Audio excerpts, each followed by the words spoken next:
तो फ्रेंड्स 23 मई रे एनडीटीवी गोटे प्रचार न्यूज परिवेशन कला जे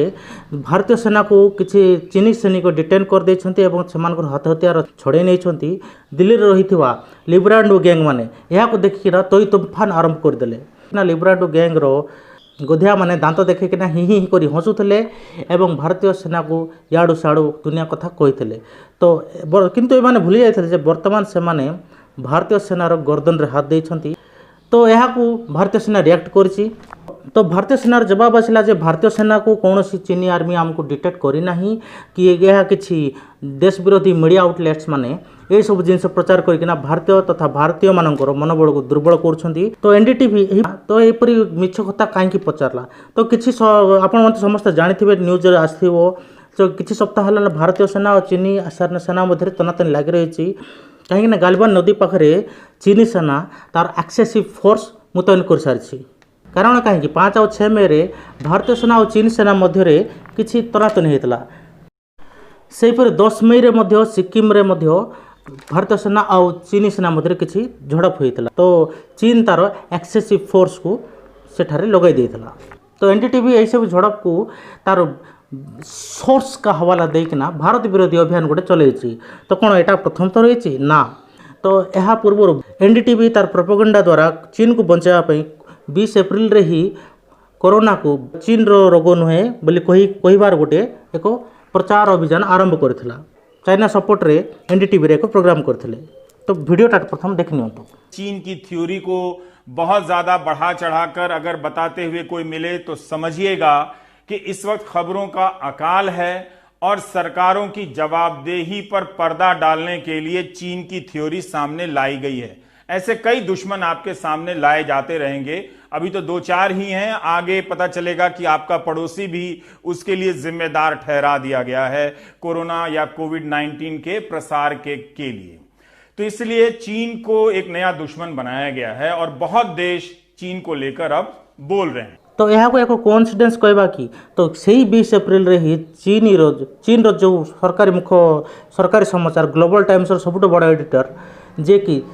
चीन को बचाइवाई तथा ये कोरोना रोग रे चीन रो किसी दायी नथिबा कहिकिना एक लेखा दियती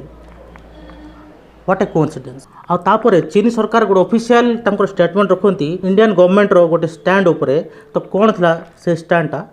देखो तो 17 एप्रिल रे भारतीय सरकार चीन रे होथवा किसी इनडायरेक्ट इन्वेस्टमेंट को तार अधिकार को सी वापस नहीं गला तो 20 एप्रिल रे ही भारतीय सरकार तार स्टैंड नेला तो 20 एप्रिल रे ही रवीश कुमार जो एनडीटीवी रो महान पत्रकार से दिन ही चाइना सपोर्ट रे बयान देले तो केते बड़ कोइंसिडेंस तो ए बंधन केवल आजिर बंधन नहीं एटा बहुत पुराना बंधन करण अर्जुन रो बंधन अटे तो केते बड़ कोइंसिडेंस देखंतु जेतेबेले चीन रो लॉन्गेस्ट बीच देखे जेतेबेले खुलिला तो चीन रो गुणगान करबा के माने 2 सेकंड भी भाबिले नहीं किंतु भारत रो जेतेबेले लॉन्गेस्ट बीच खुलला सेतेबेले सेमानकु नाविक मानकर अनएम्प्लॉयमेंट हे जिबार कथा कहिकना देश को गाली करबा को एक सेकंड भी पछैले नहीं एमाने चिलम खाई रोछन पते तो ये सब जिन तो सीधा सीधा भारत विरोध में छेड़ाई जाऊँगी मु तो नॉर्मली फेक न्यूज ऊपर कथा हुए फेक न्यूज देखले तो बहुत किसी अच्छी तो आखिर तो एनडीटीवी यहीपरी फेक न्यूज बा एंटी इंडिया स्टैंड्स कहीं रखे ता वीडियो रे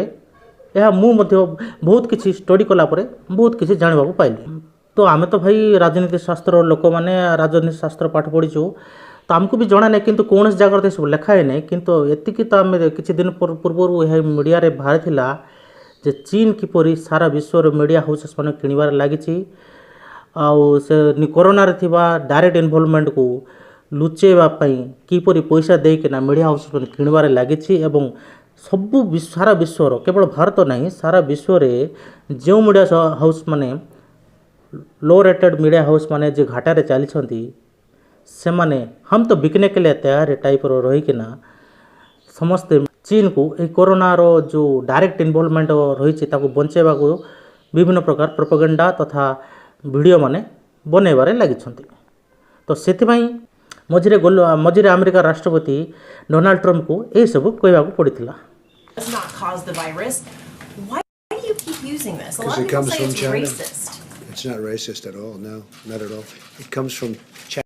तो एनडीटीवी तो चीन को बचाऊला तो एनडीटीवी को भी चीन କିଣି ସାରିଛି ଏହା ତ ଆମେ ଜାଣିନୁ। ତ ଆଉ ଗୋଟେ ଏଙ୍ଗେଲ୍ ବି ଦେଖିଦେବା कि भारत विरोधी एनडीटीवी कहीं अटे। तो एनडीटीवी मालिक होचंदी प्रणब रॉय। प्रणब रॉयर वाइफ होचंदी राधिका रॉय। राधिका रॉयर सिस्टर होचंदी बृंदा करात। आ बृंदा करात होचंदी भारतर कम्युनिस्ट पार्टी ऑफ इंडिया रो गोटे सबुठु बड़ लीडर मध्यरु जणे। सेपरि प्रणब रॉयर भौणी अछि अरुंधति रॉय। अरुंधति रॉय अरुंधति रॉय को तो आम ओडिशा लोक किछि लोक तो जानिथिबे ही ग्यारंटी, कहीं ना जेतेबेले भी कोनोसी माओइस्ट एक्टिविटी जाए यही अरुंधति रॉय आसिकिना आगरे छड़ा होती। तो एमान सब कम्युनिस्ट आइडियोलॉजी को फॉलो करती। कम्युनिस्ट आइडियोलॉजी सब बड़ देश हूँ चीन।